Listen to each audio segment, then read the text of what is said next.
Welcome back, everybody, to Not So Pro Football Talk. Are you okay over there, AJ? Dude, I kept crapping up. I couldn't hold it. Today's arm day. Today's biceps, dude. Oh my gosh. Oh my All gosh. right. Well, welcome everybody to the stream. It's great to have everyone here. We are doing NFL news today, talking about all the stuff that's happened over the past week, and surprisingly, there's a few different decent topics that we get to talk about today. So, really excited. We're gonna get all into it. AJ, how are you feeling? I believe it's 7 more weekends until we hit football. 7 or 8. I may be wrong. I am super excited, but of course, I'm a Niners fan, so the offseason, there always has to be something that's going on, which I know we're going to get into that later, so I'm not going to give you my whole spiel, but it's like that meme, right, from GTA. Ah, shit, here we go again, right? So that's where we're at right now. That's where my headspace is, but looking forward to fantasy. All right, Vincent, how are you feeling about the Seahawks going into this next season? We're pretty quiet right now, so it's pretty good. Yeah, I hope. Quiet is the best. I don't like there be too much Packer news where it gets me all hyped up, and just for me to get so let down once we hit the season. Packers got a tough 2 first games, guys. I can't remember off the top of my head, but there's a good chance that we lose our first 2 games, which is a bummer. What's up, Sam? Great dude. Here. Heck yeah, man. All right, we're going to get into our first topic, and we are going to be grading some new uniforms. All right, so before anybody gets a reaction, we're going to do a thumb meter for this. So from bad down here to all right, somewhere in between, all the way good. These are incredible. These are the Commanders' new alternate uniforms, the Super Bowl era, they call it. Kind of a throwback to the good old, I won't say good old, the Redskins, you know. So here we are. They had good days. They've had good days. Yeah. Let's go ahead and give our thumb meters on 3, 2, 1, go. Okay. Are you up? What are you? Is that I said there's anywhere in between. I'm we're doing the whole. Okay. Yes. So from here, all the way up. All the way. Okay, sure, so I'm like, yeah, I'm like right there. Okay, so me and AJ are more positive than not. Vincent, you go ahead because you're a little bit more negative about these. So go ahead first. So if you look at their uniforms that they had last year, and you look at these uniforms, they added like 2 small stripes. So I don't really like it so much as like a throwback, fit for old DC. I want the Redskins to come back, in my opinion. I think it was a great logo. Obviously, there's a whole bunch of other things with woke America now, but I just like a little bit of a resemblance to that old logo, maybe bringing back like something like a feather on the uniform or something like, but we'll see. I don't know. That's why I don't like it too much. It's just 2 little small things. I'm going to hit up a quick comment real quick from my mom. Says, Luke says, hi, this is my nephew. What's up, Luke? Everybody say hi, Luke. Hey, Luke. Very good to have you guys here. Piece of a child. All right, AJ, what are your thoughts on these uniforms, linebacker, man? But so these uniforms, obviously, we know what they're doing, right? We all see it. Me personally, I like it because I don't think the logo or the name should have ever changed. Going back to it, I think it was an appropriate time to do so, right? Because we have a lot of people. We even have certain organizations, Native American organizations, saying that they want the logo to come back, with the name to come back. So I think this is a decent time to do so because we're taking a step forward to making that happen. And I also think it's a great time to do so because of the way the team is right now, right? The team looks good, right? Everyone's looking excited to watch this team. These guys are super exciting to watch. They have some new additions like Deebo Samuel. They have a great quarterback, Jaden Daniels, who was like outstanding last year. Super excited to watch. It's just super exciting. I don't know how many times I can say this. They're getting a new stadium. They haven't gotten it yet, right? They're getting a new stadium. Working on it. And to top it off, I just really like that Debo's not in this picture here. I like the three people that they chose. I think it's excellent. But like I said, I think as soon as they change the logo, I'm all the way. I'm good. I will have to agree with you there, AJ. I do think it will happen. It's just the timing they're trying to figure out and how to paint in the best pictures. They don't get a lot of pullback, you know. But I think it's overall good. I love seeing alternative uniforms. I would like to see them go a little bit more crazy, get a little more pop in there. My favorite ones are the Texans, that blue helmet or whatever they have. Oh yeah, that's cool. By far my favorite alternate uniform right now.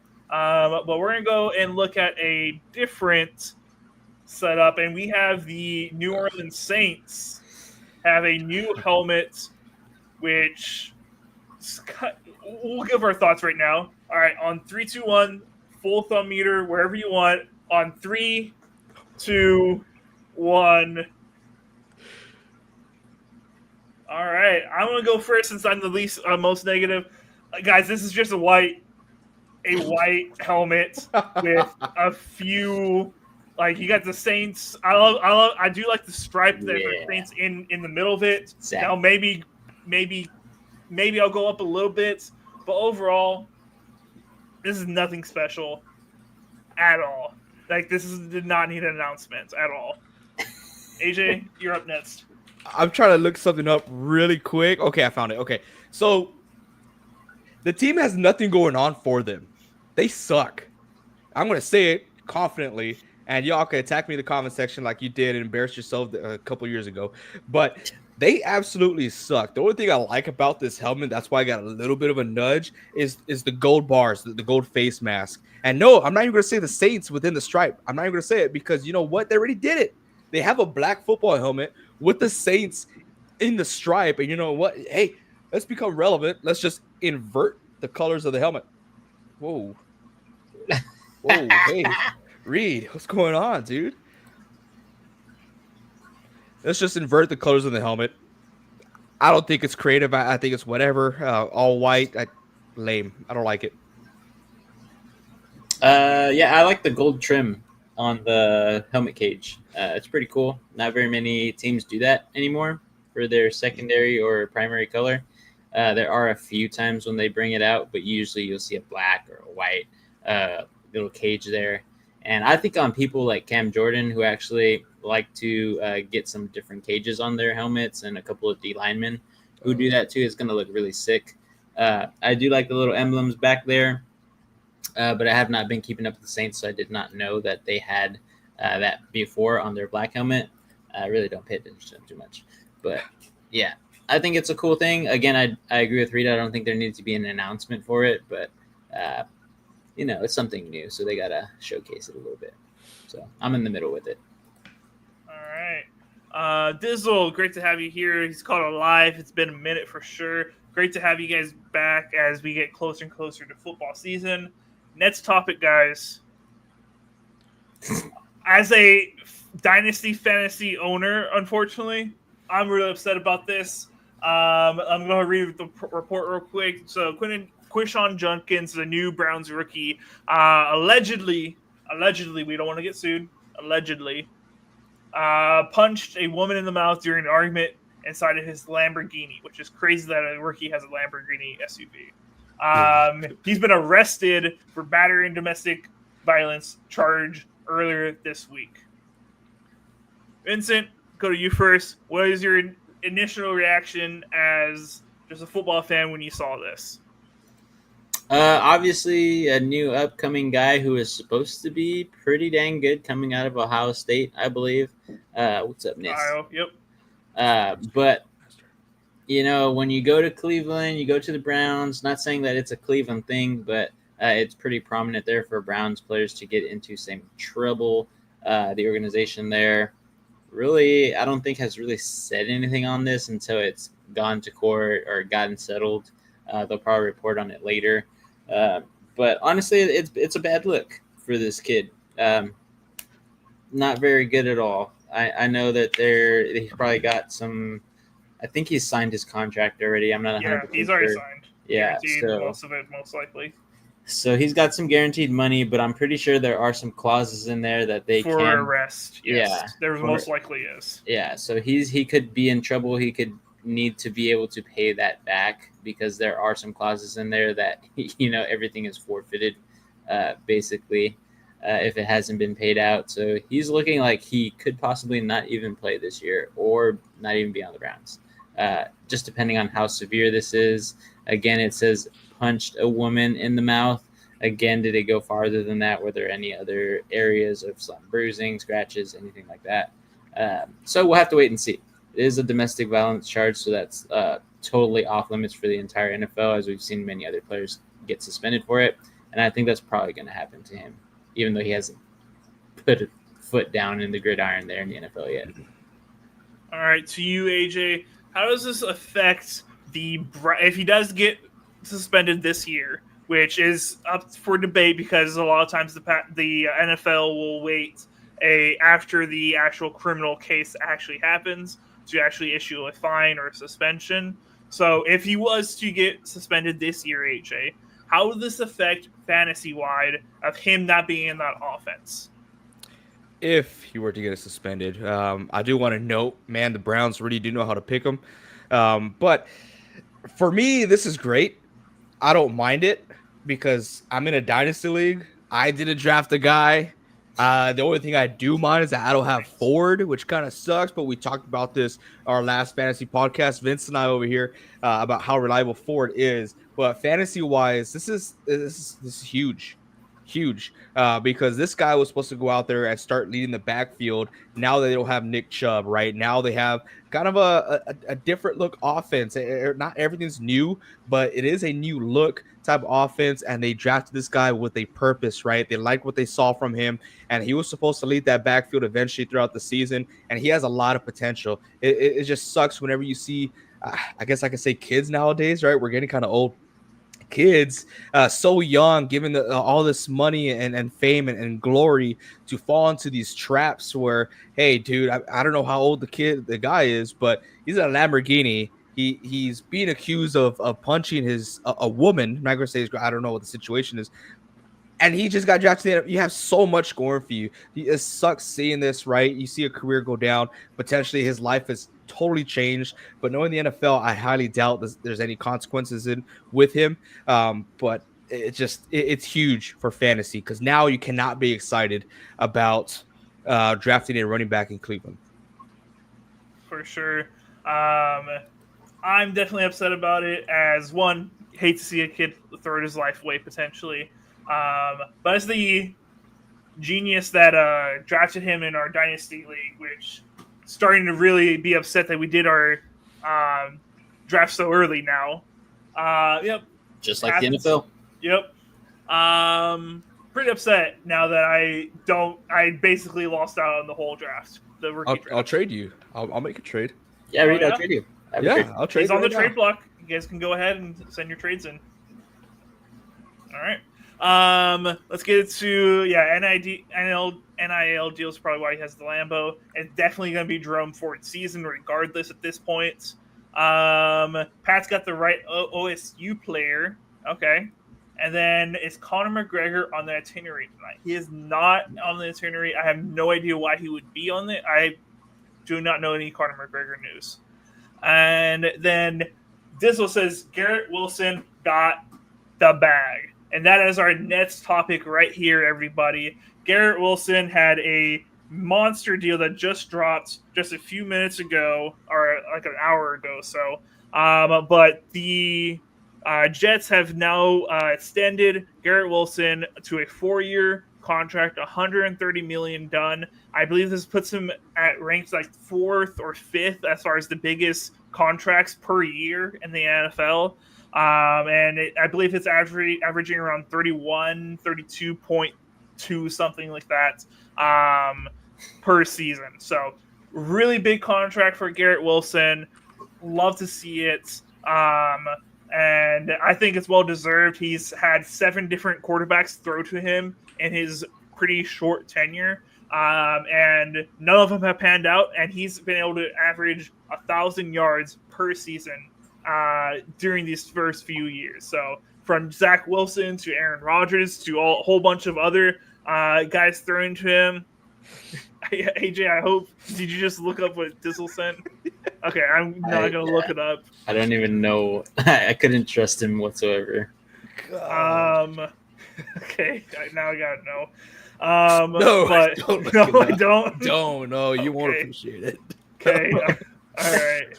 Oh, jeez. But definitely well deserved, in my opinion, for Garrett Wilson. We'll love to see how it works out in the future for the Jets, because this is a very big deal that they've put a lot of money into. And now he is going to his 8th quarterback in Justin Fields. Going to be very interesting to see how that meshes and how this deal goes forward. But Vincent, I'll pass it off to you, as you are the Justin Fields. I've called you a lot of different names with that, but I'll just call you fan today. You're the Justin Fields fan. How do you like, as a Justin Fields fan, that his guy from college actually is now locked up long term for the Jets?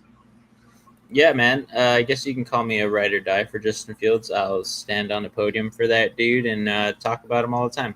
I think this is good for him. I think it could give Garrett Wilson that push to be that number 1 kind of guy, but we've also seen contracts like this for wide receivers who get it, have a slumping down type of year.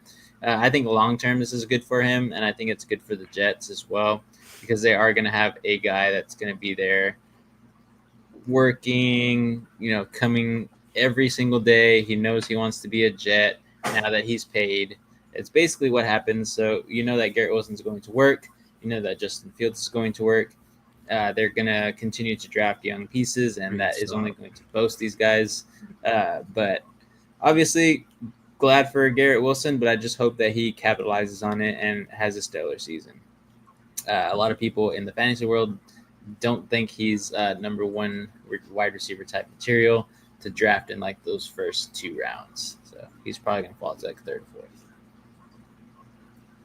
All right.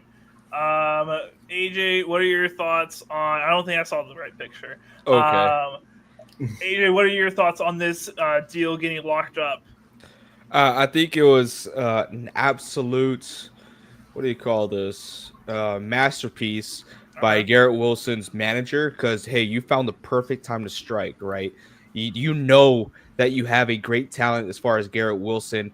You had the excuse that he was, he had to share the ball last year with Devontae Adams. He had a year with Aaron Rodgers, right? Aaron Rodgers was able to feed him still, had a lot of great passes, a lot of highlight clips. And now you're entering a year without Devontae Adams, so you're going to have more attention put on you. And you're also going to enter a year without Aaron Rodgers, which you're going to have Justin Fields. Not saying one is better than the other, but you don't know where you're going to come out at, right? So you cannot afford to wait another year to see what the dynamic is in that offense. Every single year has been different, and you lucked out by having some pretty good years. He's very skillful. So I say get the bag now, which is exactly what he did. So I like this move for him only. I think it's great for the Jets as well. I think they locked up a very good wide receiver. I'm one of those guys who believes in him, right? I'm one of those guys that will draft him in fantasy 100%. I like it. I like it a lot. All right. Okay, Dizzle says Wilson is so talented. I wanted the Pats to get him. I think a lot of teams wish they got him. And then it says, I wonder if Brees is going to get his bag. Brees Hall is actually on his contract year. He is not re-signed or has another year on his contract. So I think he's most likely going to hit the open market, and they'll let him test the waters. I think that's probably he does not get an extension, in my opinion. All right. I think we're done as far as the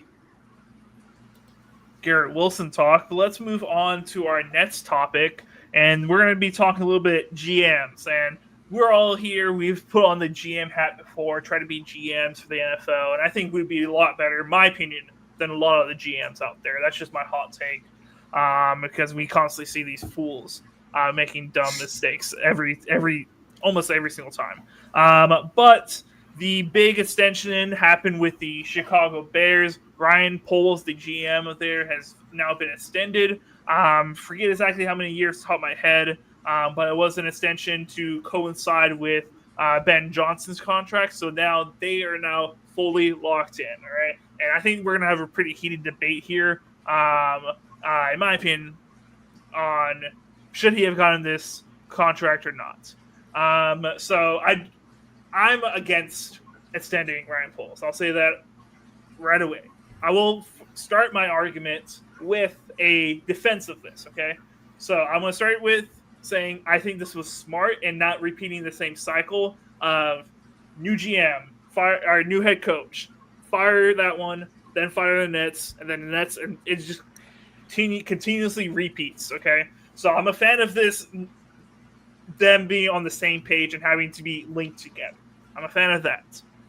Now, as far as the extension of him on his record and what he's been able to do, I think this was a terrible mistake. So I'm going to read some of his accolades after being the GM of the Bears for, I believe it's 3 or 4 seasons. I may have that mixed up. But his winning percentage as the GM has been .275. 0.275. All right. He has done that with 0 playoff appearances, a 15-36 record, and this is my kicker. Okay, so if you were a Packer fan or just an NFC North fan, you know his famous press conference when he first became the Bears GM. All right, his quote. He said he ended up. I think he ended the press conference with this. He says, "We're going to take the North and never give it back." Since he has taken the North or whatever, they have had 0 division titles. 0. Better yet, he has not had. The Bears have finished either last or tied for last in every single year. Go off, King. And to finish this, he is 3-15 against the entire NFC North. He has won 3 games. And you want to give this guy an extension? Now, I will admit, the team is better from when he took over to now. But he has shown nothing to earn this extension. I would have said to let him play out his last year. If it's starting to look good in mid-year, then give him that contract extension if he feel like he just deserved it. But give it before this season, which is the pinnacle of have you built something that is good? I don't like it. I think it's going to bite on the butt as far as a whole bunch of money being paid for nothing. I think this is bad. AJ Vince, take it from here if you disagree with me. Whatever they do is bad, right? I do agree with you, what you said in the very beginning. The Bears have had a great history of being ungreat. So let's break the cycle, right? Let's just stop the tracks. What are we doing wrong? And consistently, we are continuously rotating head coaches. We're rotating GMs. It's just not working. I really do feel like they should have, once they hit that whole reset button, right? Because I do think the head coach hiring is a very good hiring. Why not ask him, how do you feel? What do you think? Should we? Because I think it's very important. That's what they did with Kyle Shanahan. Right, they did that with Kyle Shanahan. How do you feel? Do you feel confident? You know that's they interviewed tons of people with the head coach in there because they're a team essentially, right? They are a team. They're putting the teams together and whatnot. Now you already have a bad apple, and you're bringing in a fresh apple, right? You have those 2 in the basket. And the bad apple is gonna spread over to the fresh apple. It's logic, right? So, but you don't want to continue the trend where you're in a continuous carousel of rotating head coach, rotating GMs. So I like what they're doing, right? Let's ride or die with this guy, but you are in the bubble. Like, I know we just extended you, but you are on the bubble. If we see anything, if there's any argument, we're going to side with our head coach, and we're just going to be parting ways with you guys. But at this point in time, like I said, I don't think whatever the Bears are going to do, it's not going to be great. I do think this is a great step in the right direction as far as club maturity, but at the end of the day, I really don't think it's going to help him out that much. All right, Vincent. I think I'm going a step further from what AJ said, and I think that Ben Johnson was in his corner for him to get this extension. I think he really, really liked what Poles did this past draft and who they drafted. They got Colston Loveland, arguably the best tight end in the entire draft this year, right? He could become the next tight end U type of guy, who's that one of the best to ever do it, basically. He has that much hype. And then they got Luther Burden, another wide receiver who is fairly good and could accompany the bolstered amount of wide receivers that the Bears have now. Then they also, this offseason, signed in almost an entirely new offensive line. So I think that Ben Johnson was in his corner as soon as paper hit the pen on all of these signings, drafts, extensions of everybody they have on their team. So do I think this was a good signing? I think for the franchise it was, to keep that stability that you talked about, Reed, because they haven't done that in so long, and it's definitely shown, and that's why they suck. Because I will agree with you, the Bears suck. But they could be turning the corner. They got Caleb Williams. They got him everything he needs to succeed. Again, Brian Poles does not coach the team. He just manages it, basically. And is he a good manager? No, he's not.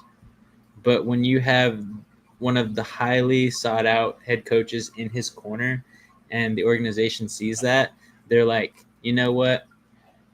F it. We can't get as bad as we've been. And that's what I think the Bears are looking at. They're trying to say, like what AJ said, we haven't done this. We haven't had stability. Let's try to keep a guy longer than 2 to 3 years or however long he's been there. So now they extend him. Again, I'm not 100% sure how long it was, just like you said, Reed. I don't know if it was in that tweet. 3 to 4 or something like that. Yeah, so he's going to be around just as long as Ben Johnson is, as their new head coach, basically. And that's up for debate. You know, he could get fired at any point in time if they still suck, even with Ben Johnson there. But in my opinion, I think this is a good signing, just for the fact that Ben Johnson is probably going to have his hands in the next few drafts, because that's what the head coach is supposed to do. We've seen it in many other teams where, you know, GM and head coach are like best of friends in the draft war room. And that's how it should be, because you guys need to be aligned in order to create the team that you want to go ultimately win the Super Bowl. And that's what, you know, the 49ers do. That's what the Kansas City Chiefs do. You know, Andy Reid has his hand in whoever the heck they get. You know, that Shanahan has his hand in whoever the heck they get. This past 2 drafts, McDonald for the Seahawks has had his hand in every single person that they pick. And I feel like we've gotten a lot better. So obviously you would want that, and hopefully the Bears can do that and actually be competitive. Again, this could bite me in the butt, and he could get fired after this season if they just totally suck. But I think right now, looking at it before the season starts and what their team looks like offensively and defensively not so much, but offensively, they should be able to keep up if they do everything right. And Ben Johnson is the guy. So. Okay. They definitely made the right moves. I will say that. Yeah. I think you're right. You know, together bringing an O-line. So they got the entire package. If they mess this up, it's just because the Bears are cursed. Okay. Let me poke some holes in your argument. All right, Vincent? Go. Okay. So you said this might be the time the Bears finally turn the corner. I've heard that so many times. Like, if I got $1 or something for every time I've heard it, I probably had $10. Yeah, that's 10 season or whatever. I don't believe it. It's the typical off-season hype of, oh, the Bears have done this, the Bears have done that. We signed all these players. Oh, it's all going to work out perfectly. We're taking the North back. We're going to beat the Packers. They beat us last year, yes, I know. But they, over the past a lot of years, it hasn't been so much. But I've heard this song and dance time and time again. We've heard it from the Ryan Poles years of he's made all these moves. Oh, we're back. I don't believe it until I actually see it. I think Ben Johnson is a Bears fan through and through right now. He is sold on the Ryan Poles off-season moves. He's blinded, and he thinks it's going to perfectly work out so well. I think he's blinded right now as a Bears fan right now. He is a Bears fan. I don't blame you, right? These Cowboy fans, oh, my bad. Ooh. These Bear fans, Okay. maybe a song and dance, right? Things are going to change. We're going to take over. The Packers are ours, right? Aaron Rodgers no longer owns us. Jordan Love doesn't own us, whatever. They're making all the right moves. And yes, I did mention the Cowboys, not only because of their fan base, right? But because of the moves that the Cowboys have made in the past, not recent, right? In the past, they create they set up their team for success, to win games, to make the playoffs, to do this, to do that. But at the end of the day, they just cannot capitalize. And we don't know what ingredient is missing from that recipe. And I feel like we're starting to see that trend, right? Right now, the Bears are catching fire. They're making good moves. They like I said, rebuilt the whole O-line. I can't stress that enough. That is huge, right? What is the missing ingredient? Are they going to turn the corner here? We don't know. But as of right now, if I'm a betting man, which I am, bet with us, NSP. What do we call it? Betting? It's been so long. I bet fantasy football. This is a guy who bets on players.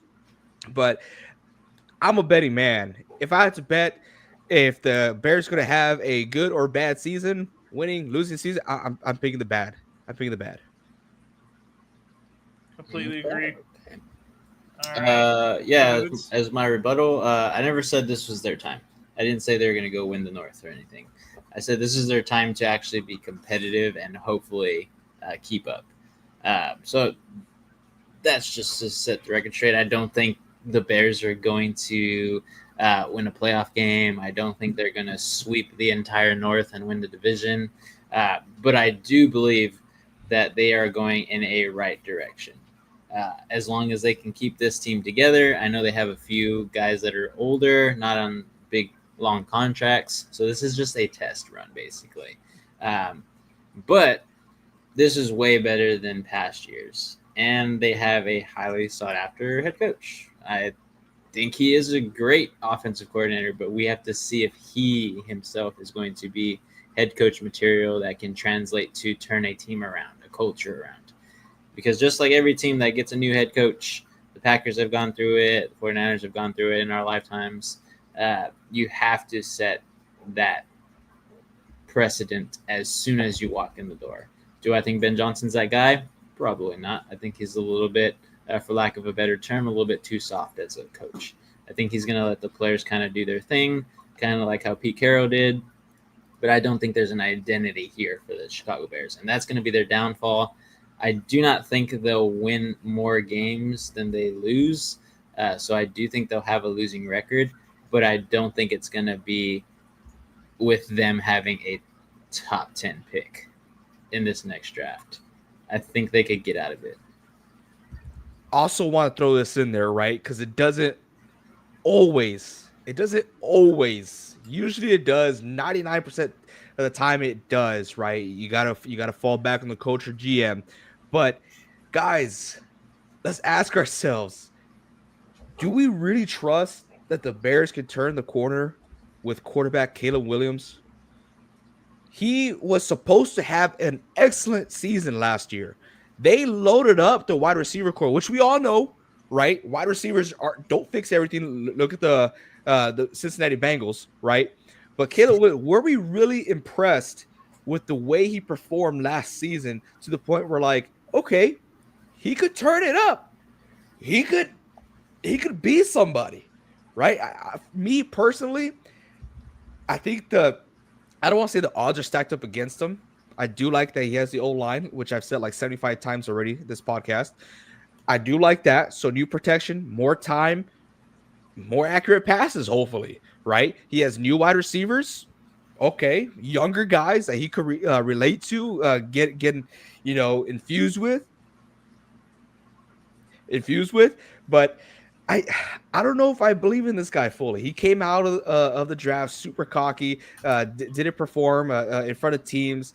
I just don't like this guy personally. Now, as a player, I haven't seen enough to where I'm like, okay, I saw flashes to the point where I could believe in him. I have faith in him. It's just not there for me. Completely agree with that. He needs a lot more development.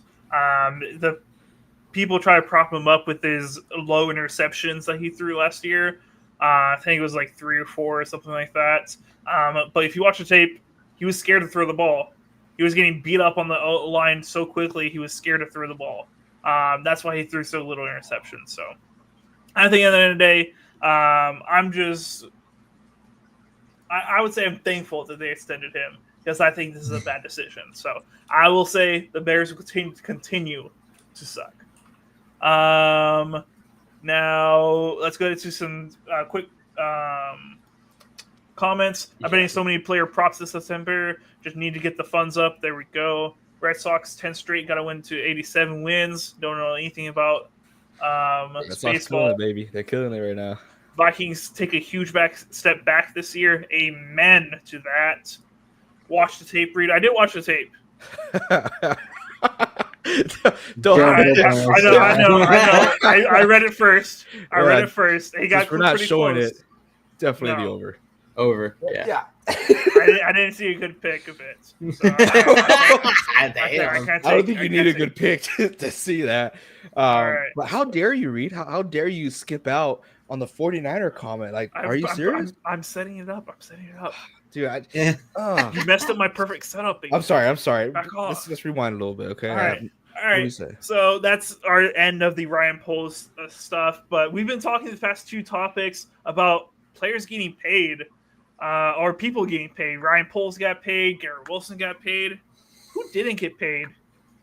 Probably somebody on the Niners because they're always complaining. Let's go on over to wide receiver Juwan Jennings. It was reported today by Adam Schefter that who is Juwan Jennings, who's supposed to make $7.5 million on his final year of his contract.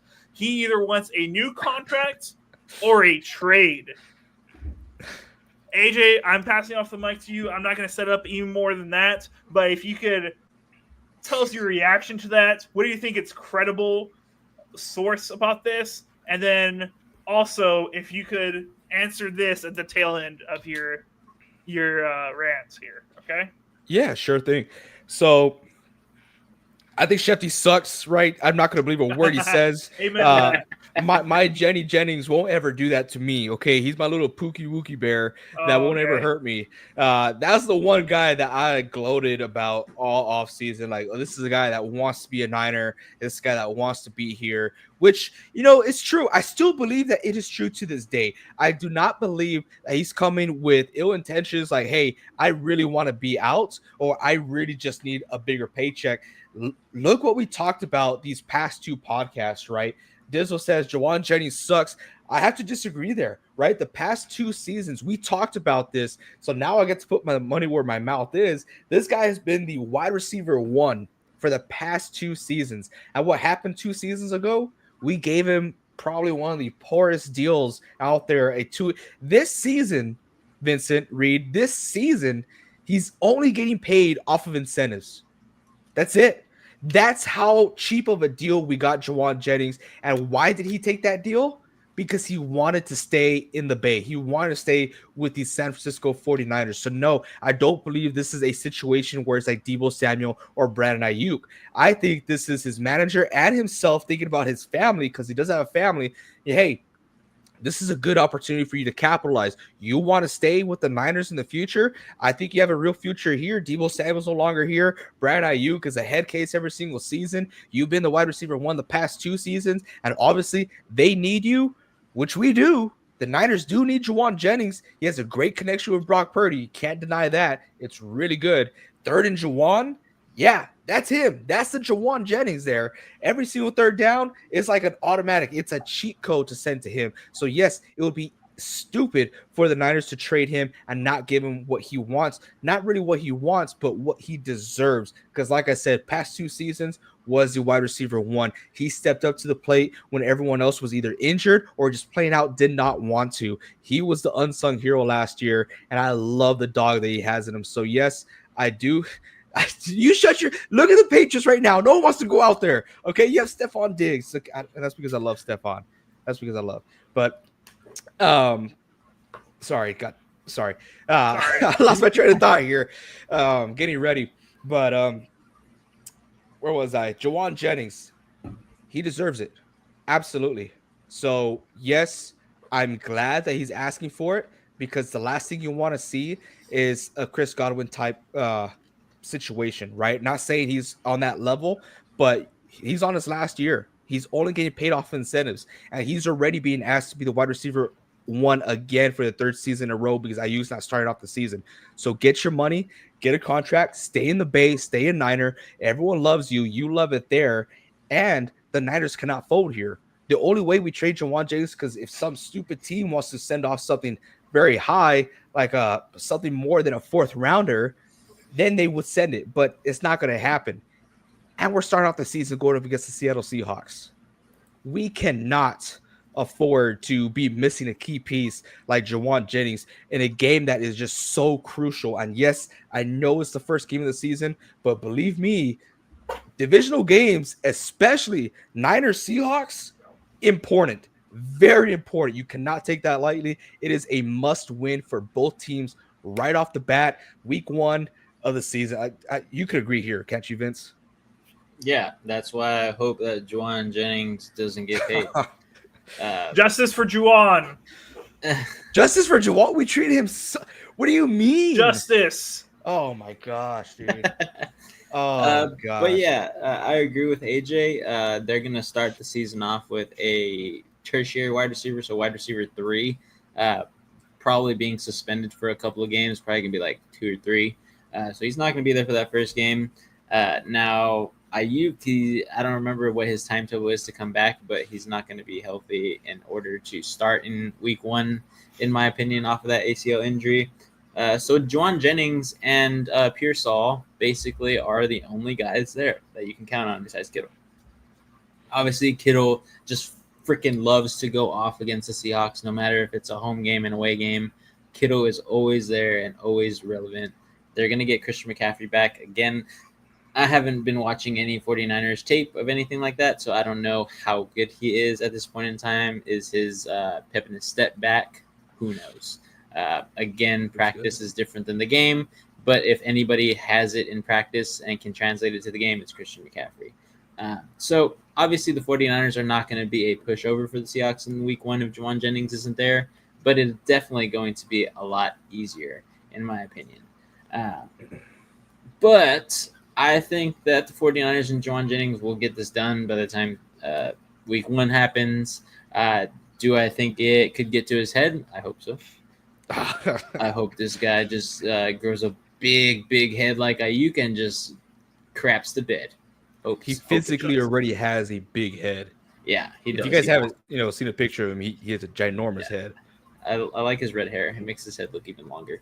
But yeah, so obviously Jawan Jennings, I don't think he is like a Chris Godwin type, like you said, AJ, or a DK Metcalf type, anything like that. But he is reliable as heck. Mm-hmm. And that's what I hate, because as long as the sticks are moving for the 49ers, they have a chance to score a touchdown every single time. So as long as they're healthy and actually have guys out there in each position, at least one, so Jawan Jennings, Kittle, McCaffrey, Brock Purdy, they're troublesome. Especially if Trent Williams is healthy too. It's going to be hard to stop. I think our defense is really improved, but that's funny. But yeah, I just hope that they don't sign him and he's pissed. All right. My thoughts on it are, Juwan, you do what you need to do. If you need to hold out a training camp, if you need to take this into the season, you do what you need to do, all right? It's about you. It's about your family. This is a business. They will trade you for a bag of chips if they needed to. You get what you need, all right, Juwan? If you're listening, do what you got to do. All right? Hold them for all their money. All of it. Juwan, if you're last listening, penny. I love you, dude. I really do. Please don't go. Don't. How We old can't- is he? Every last penny you take. I want to say he's the same age as either Ayuk or Devo. He's 28. Yeah, I thought he was high. Yeah. Yeah. His birthday You actually take- was just a few days ago. I texted him happy birthday. Oh, yeah? Yeah. You nickel and dime these 49ers, all right, Juwan? You do what you got to do, all right? Let's get to his comments. Dizzle says, I've never seen so much passion in a week one. It's a must-win. It's important. It's a very good one. It's I would divisional, like to week one, 100%, yes. I would like to say that in the past, and still kind of relevant nowadays, when it comes to the NFC West, it comes down to like tiebreakers at the end of the season. Yep. And who do we face at the very last game of the season? Seattle Seahawks. So these two guys are leading the Seattle Seahawks and the San Francisco 49ers, which is a good possibility. It will all be determined what happened week one and what's going to happen the last week. So very important.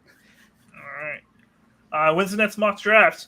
Next mock draft is 7 p.m. on Thursday. Be there or be square. Yeah. Mock draft with us. Chris Hogan, underrated wide receiver. I don't like all these white Patriots fans in our comments right now. I don't know how I feel about this.